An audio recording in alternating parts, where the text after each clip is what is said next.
Hello, beautiful people.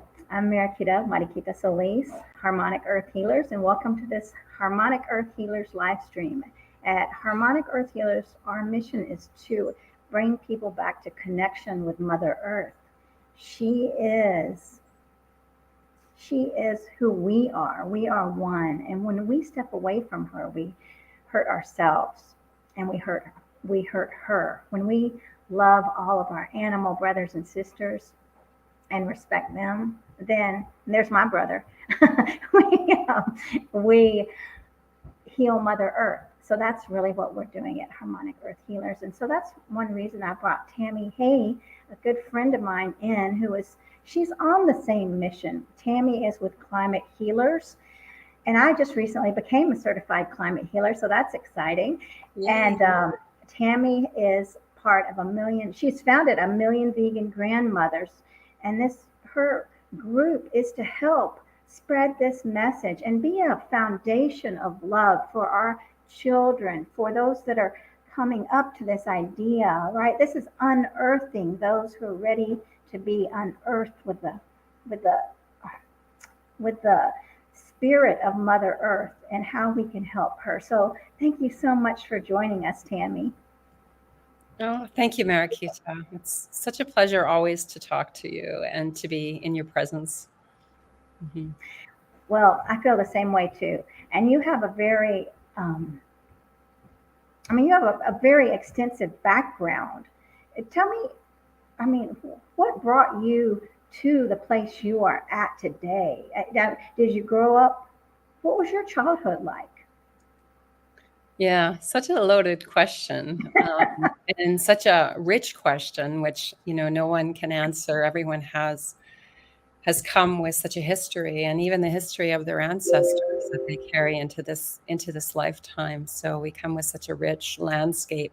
Even if we don't think our life has been that exciting, we come with a lot of information, and so it's really a matter of whether we tap into it on a wisdom level as opposed to just a knowing of our past. We can know we had a past, but it's whether we can bring wisdom to our past is our journey, as far as I have come to know.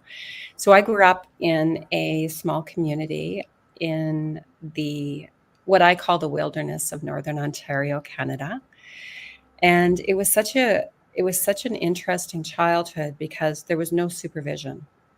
And so there was a bit of chaos inside the house periodically. And my mother left my father when I was pretty little. I was the youngest of 7 children. And so I learned to take care of myself at a very young age.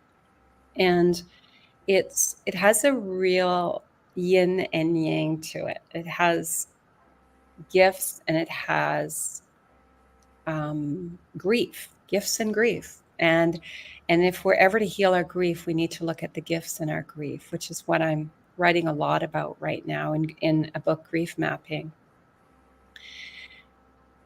But I was able to wander and really be nature, as my granddaughter tells me. She says, "Oh, Ma, you love painting trees because you are nature."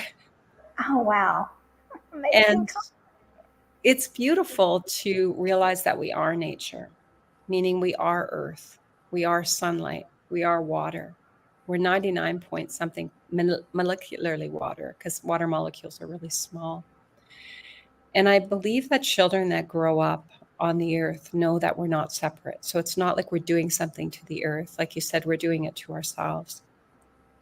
And my first book was called Earth God. It was a journey through healing Crohn's and colitis, and really realizing that the earth we partake in and the earth that we connect or disconnect from is going to show up in our gut as missing microbes or really beneficial microbes that help heal and protect us from all kinds of disease and virus and bacteria. No guarantee, it's not what I'm saying, but it certainly gives us a lot of protection. We've learned that now about the earth connection and the microbes, and people that have not been touched by modern civilization and all the chemicals and the processing that they do on our food that show up in our gut as a result just glyphosate as an example, even though Roundup has, 300 synergistic toxins, one of them Roundup, that actually creates leaky gut in 15 to 20 minutes, the testing, when it hits the colon lining. And glyphosate is everywhere. I mean, they find it in mother's milk. They find it in the umbilical cords so the gift being is that the more we partake in understanding our connection, the less we will harm each other, ourselves, the earth, because we know that we're part of the earth. And as we speak right now, there's people getting ready for an incredible conference called Earth on Edge through the vegan community. And Dr. Sailesh Rao, founder of Climate Healers, will be hosting that. And there's incredible names on there of people that are working tirelessly, like you are, Mariquita, to say, I am choosing to be part of the solution, and veganism is part of the solution. It's absolutely part of the solution. But the one thing we need to remember, and I'm writing about this a lot right now in grief mapping as I'm getting a presentation together for Climate Healers. Our convergence is every 3 months, and it's going to be on the 27th and 28th of July. And it is called Mission Possible. There is a Planet B. And the Planet B is how quickly the earth can recover if we all go vegan. So I'll be doing a presentation on what gets in the way, and it's our accumulated grief. It's our accumulated grief that doesn't allow enough space in our psyche and our soma and our spirits to be able to really look at what's going on, to be able to look at how the animals are treated that people eat, the flesh and secretions, how those animals are treated. And we need to look. We must look. So we must make room in our spirits, in our psyche, and in our soma to look so that we can take creative action. Creative action will be a roadmap out of grief. It really will. We need to take action. And that's what you're doing here today, Mariquita. Just having conversations. Yeah. Right. And what about people that say it's too late? We got to face it. It's over. And what would you say to that person, Tami? Well, I think that is learned helplessness. I see it all the time because I work with people that are ill. When I healed Crohn's and colitis, I went on to get a master's in plant-based nutrition. And I watched people heal in these wellness centers like I've never seen in my life. I have never saw such healing in my life, or seen. Get those words mixed up. I have this little thing around seen and saw. It's an interesting thing. We all have our little thing. And people would come in with psoriasis so bad. It was covering their whole body, young women, which was tragic for them. And they would leave with brand new skin, and they just needed to take care of it at that point. They found the answer through plant-based nutrition, cleansing. Whereas other people, they get a diagnosis of diabetes, and the learned helplessness is there's no cure. I had a diagnosis of Crohn's, ulcerative Crohn's, and colitis, and I was told there's no cure. So when I decided I was going to look naturally, my GI doctor, my endocrinologist said to me, if you go off your medication, you'll probably die. And I said, I'm going to die trying, because one of the side effects of this medication was cancer. So we are taught learned helplessness. We really are. And this is it's in a catastrophic way. This is learned helplessness. And here you are. I know that you've had a community, Empowered Vegans, and now you're moving into Harmonic Earth Healers. We're all healers. We all have an inner physician. We all have an inner physician that informs us and teaches us what we need to do to heal. We all have that inner physician. The earth has an inner physician. The earth is constantly forgiving us. I call it the microbial forgiveness. She's constantly trying to clean up behind us like a mother with a bunch of kids in a house. You know, that's what she's like. All these kids running around playing with all of their toys and getting another toy and another toy. And she keeps forgiving us with her microbial energy. And she's getting tired. You know, I had a couple crises when I was a mother with 3 little kids. It's like, leave me alone. I got to go lay down for an hour. But she needs a little more than an hour, and she needs us all to clean up our act and stop acting like we're still kids playing with our toys and getting another toy that interferes with. It's just digging up the earth to mine certain things so we can have more toys. So we're all Mother Earth energy, and we're all mothers. And we need to decide if we're going to just entertain our children that are here, just say, yeah, go have a hot dog, have fun. Your job is to have fun. There's lots of those mothers, right? We see it. Go entertain yourself. Find the sport you love. I'm not saying any of those are inherently wrong. But if they are not balanced out with, let's go for a walk in the forest. No, we don't step on ants. No, no, no, no, no. No, no, stop banging at that tree, please. Let's just really look at this tree. What do you see? We need to stop grabbing at it, being the kind of mothers and stewards of the earth that just grab at another entertainment and teach our children on this earth, because that's what we're doing. There's a bunch of children running around in adult bodies entertaining themselves. And we're saying, whoa, whoa, whoa, whoa, we're grown ups now. Stop making a mess. Let's get some order here happening. Exactly. You're right. And I love what you're saying.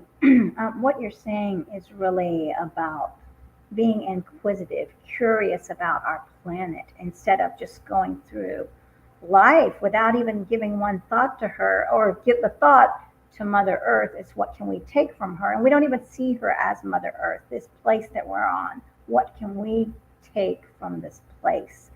Instead of thinking, what is this beautiful tree represent? What is this flower? What is she showing as she pushes through this concrete to be with the sun?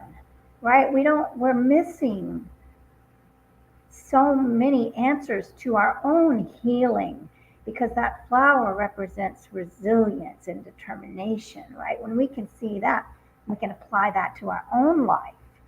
And I just love what you're saying, because life is beautiful when we have fun and everything, but I love that we're recognizing the balance. It's not just about having fun. It's also about being responsible stewards of the earth and giving back, looking at how have we taken from Mother Earth. And I mean, that's one question people don't ask. What have we done to Mother Earth, and how can we help her? That has to be asked.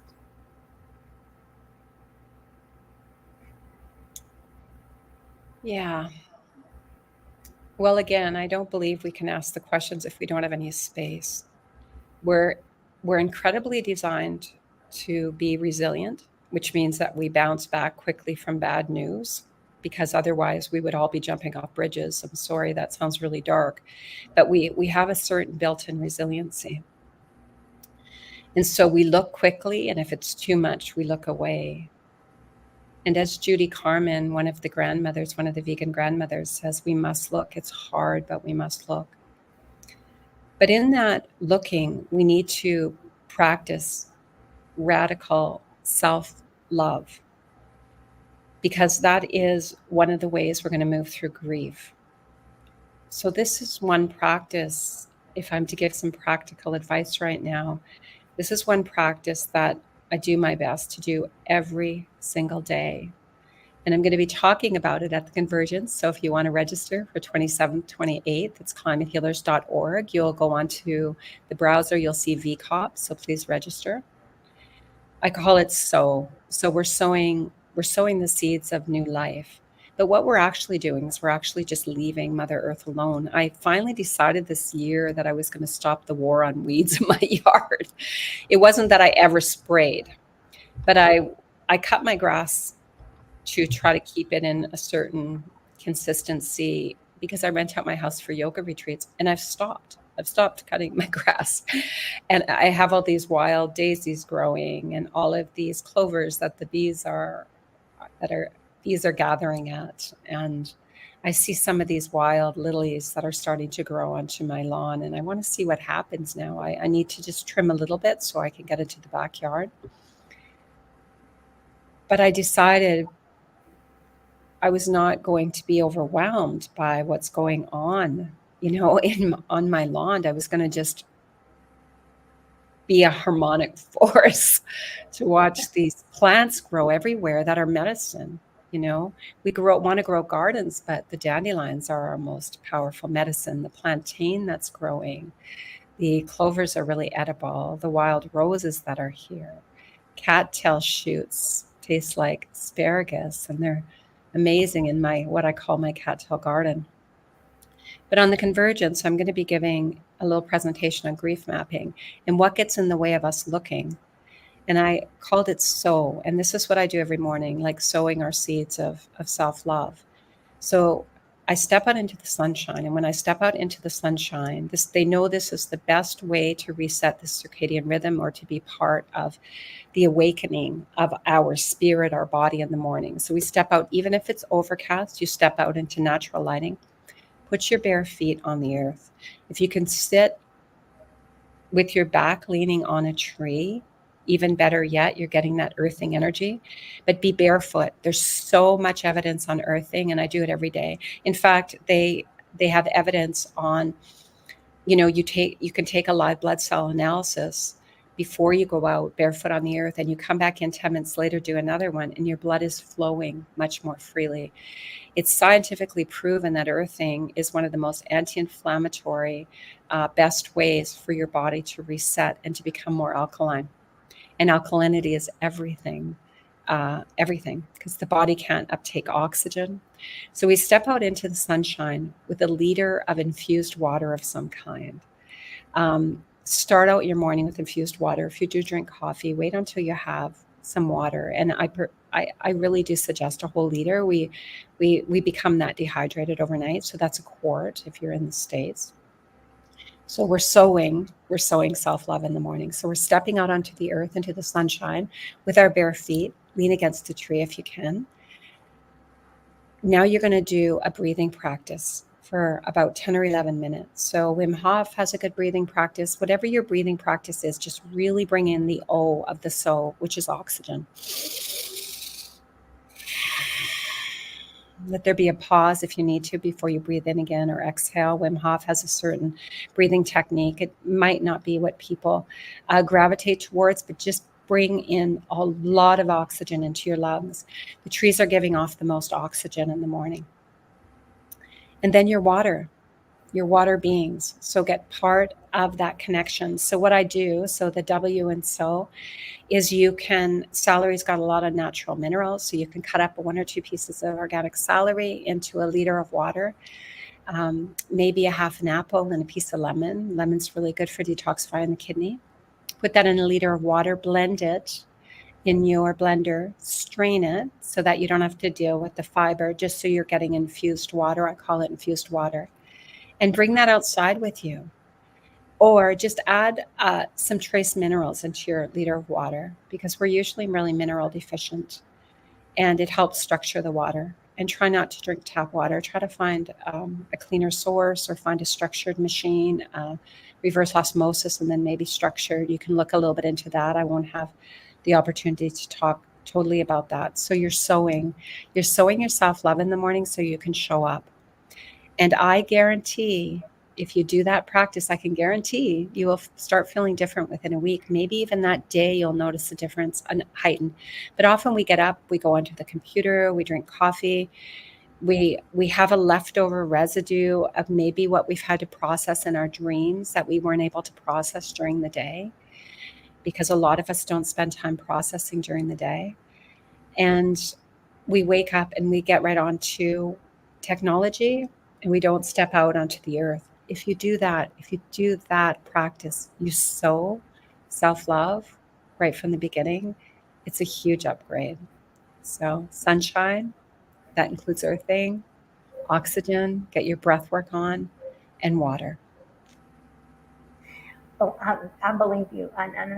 Earthing is everything. It's so healing, and when we are so disconnected from Mother Earth. So this is wonderful advice that you're giving, and it's based by science. I mean, it's backed by science. So yes, thank you for that, Tami. And it just reminds me. I have to keep reminding myself, because it's easy to get stuck on tablets or computers and to be here. And Mother Earth is calling. She wants me.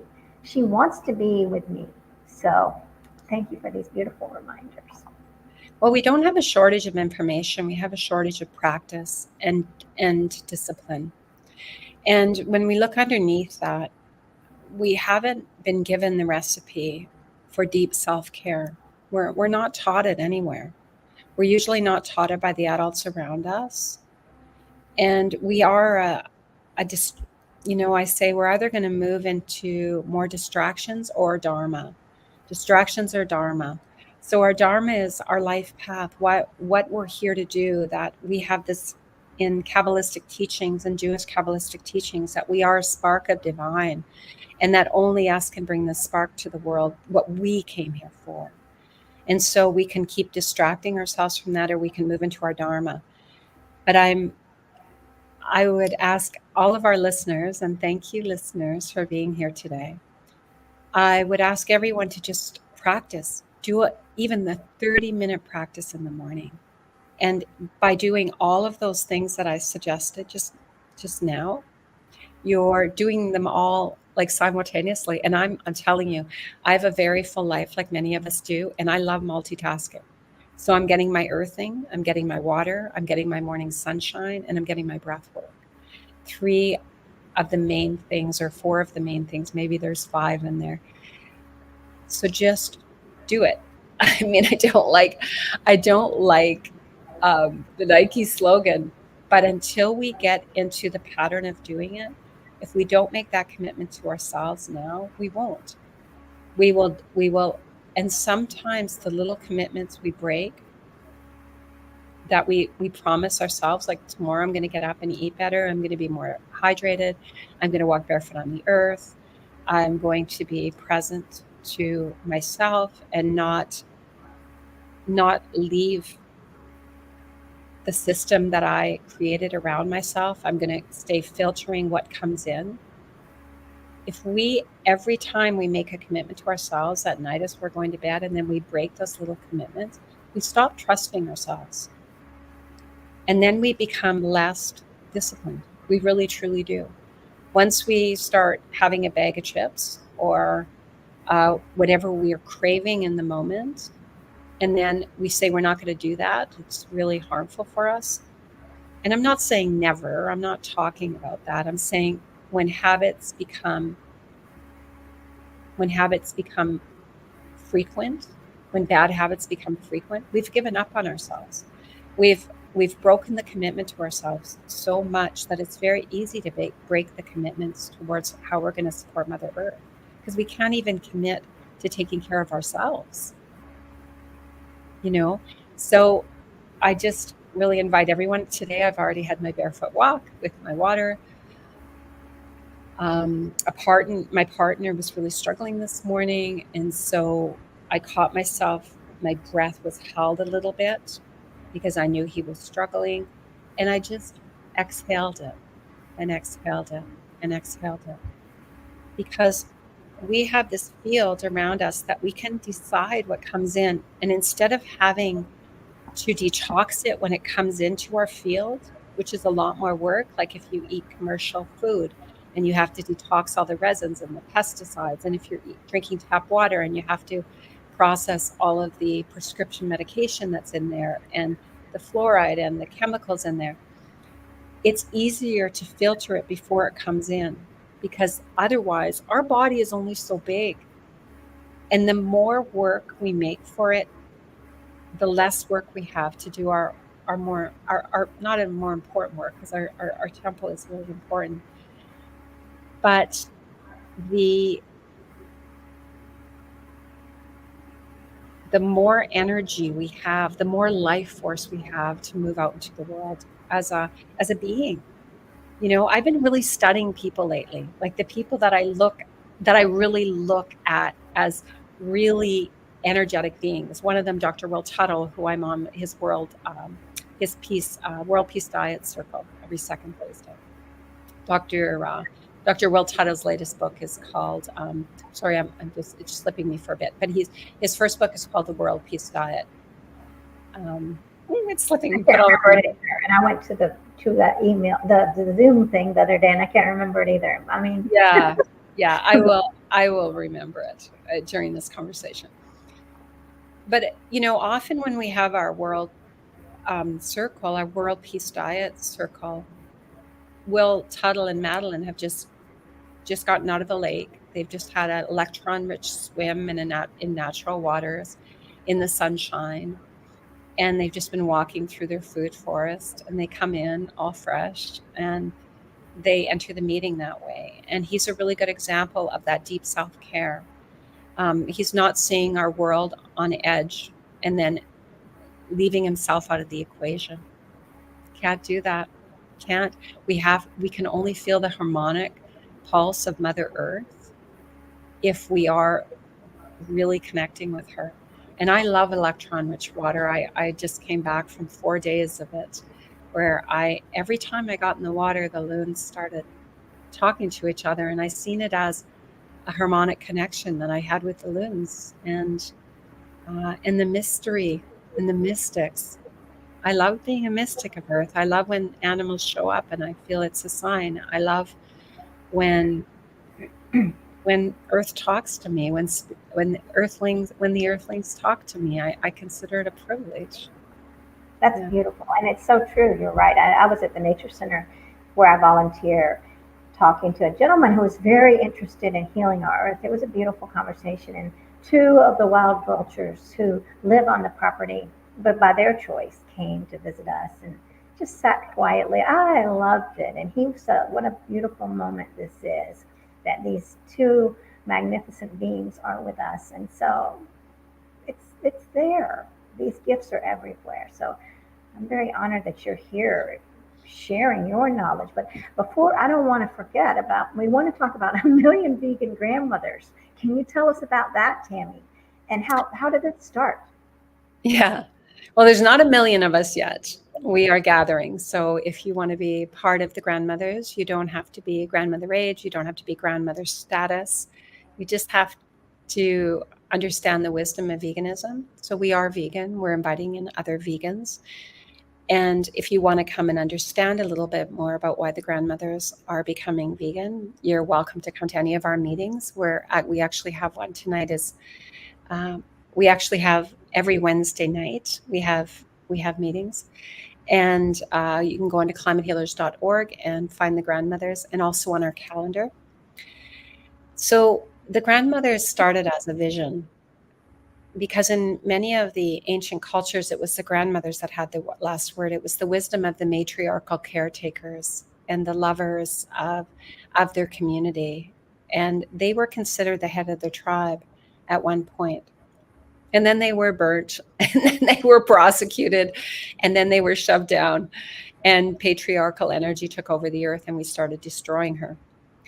So we know that the way forward is bringing the elders together, bringing the grandmothers together to speak out for the grandchildren of all species, the grandchildren of all species. And we're a community through Climate Healers, and we have regular podcasts. So you can find our podcast channel on Million Vegan Grandmothers.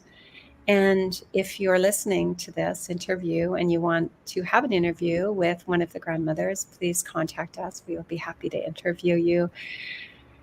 And the other thing that I'm doing as a grandmother, so the grandmothers, we're doing all kinds of really neat things. We write letters quite regularly. We are part of many, many other organizations we're authors, we're teachers, we're musicians. We come from a wide variety of backgrounds, and a lot of the grandmothers have founded their own niche within their own community, and they come together to also share their wisdom. Like Reverend Beth Love, she founded an organization called Eat for the Earth. Deborah Elliott has a community called Teaching with Movies. And she's wanting to get a film out into the world called Sounding. Yeah, there's so many grandmothers that are doing their charity con. She just has a brand new album called The Vegan Album, if you want to hear a really great album for kids and adults alike. So there's lots of us, too many to name. And one of the things that I'm doing in particular right now is I'm writing a book called Grief Mapping. And what I'm wanting to do with this is build a community of people that are able to move through their grief in a compassionate and creative action way. So it's looking at grief, kind of looking at Kubler-Ross's 5 stages: denial, bargaining, anger, depression, and acceptance. And then starting after that with the shock, felt sense of shock. It's like, I can't believe I've been so hoodwinked. I can't believe I've been lied to. Even at school, my parents didn't even know better. It's kind of weird. To going, okay, I'm going to have compassion for this, empathy and compassion. And then I'm going to move into creative action because I need to move. I need to feel like I'm not just feeling overwhelmed by the grief, but I want to feel like I'm moving towards some type of solution. I want to join community, and then find the last step is pathways to heal. So in all of that, we need to do lots of love and care. And I hear a lot of grandmothers say that they feel when they're connected into the grandmothers meetings and the conversations, which are usually pretty casual and grandmother facilitated, they feel that they have a sense of community where they can feel supported and empowered, and it really helps them heal their grief. Mm-hmm.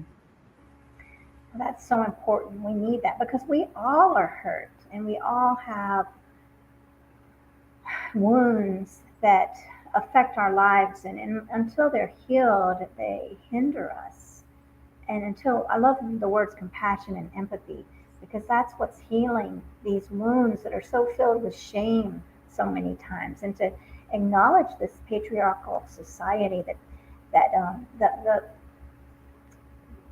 the really toxic part of it, or the unhealed part of it, that is putting shame on us, especially women, and that's suppressing us. How we can really, through empathy and compassion and understanding, self-love, heal these wounds. And once we are healed, to be the voice and to be the outreached hand for others. So I love what you're doing, Tami. Thank you. Yeah. And I see we only have a few more minutes, so I'd love for you to make sure that you tell us about those 2 events that are coming up and your websites. Okay. Well, I can do that. And then I would really like to end when you were talking a lot about Mother Earth. And so I would love to share a poem. A lot of us, had amazing parents. And so I'm not disrespecting parents. And some of us felt a little bit of trauma growing up. And I found my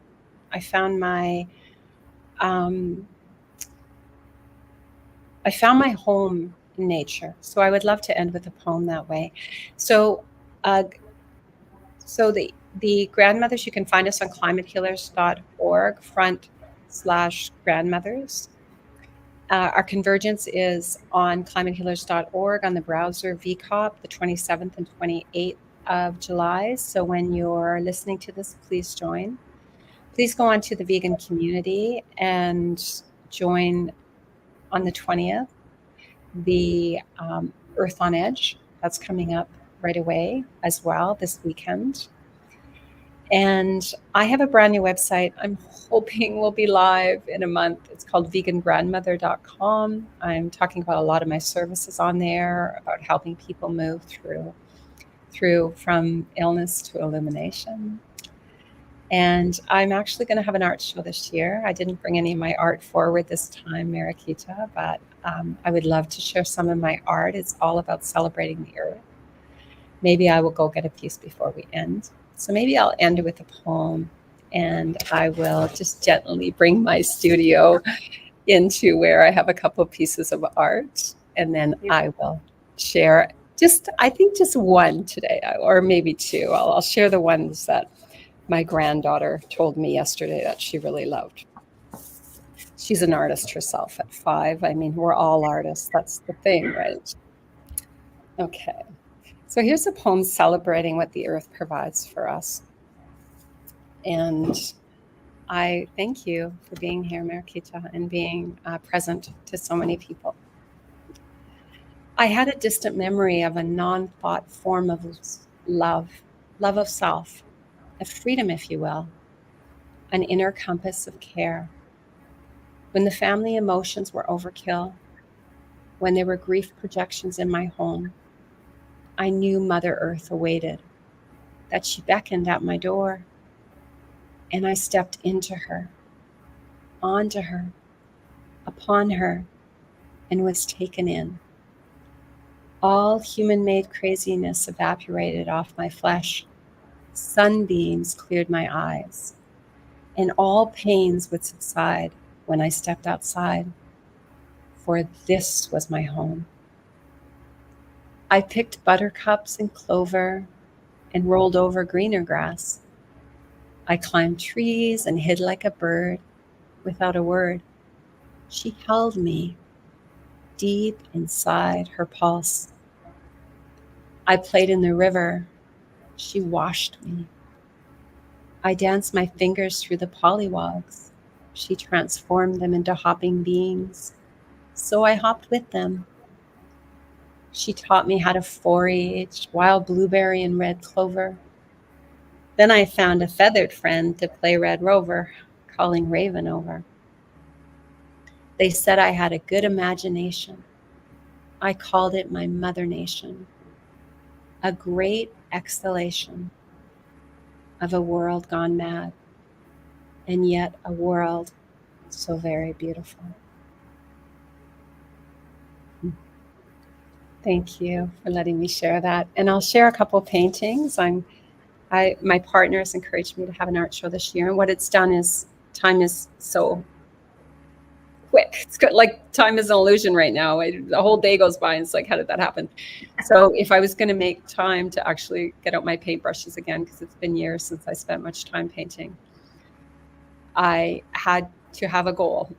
And that's kind of what we're doing. We're saying we have a couple years left to heal the earth, to get to a place where we're not over the tipping point.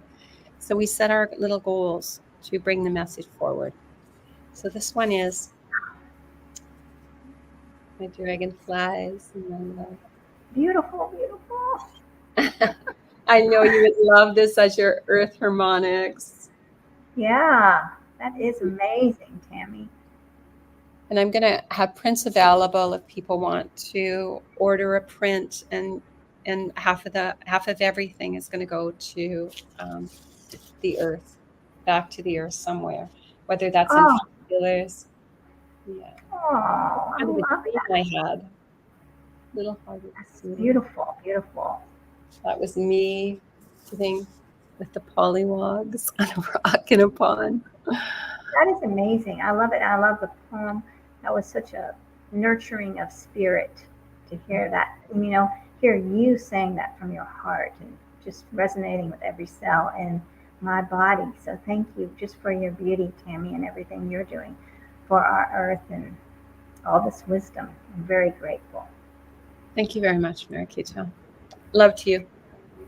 Same to you all. And thanks everyone for joining us. Namaste, vegan. Vegan. Amen to that.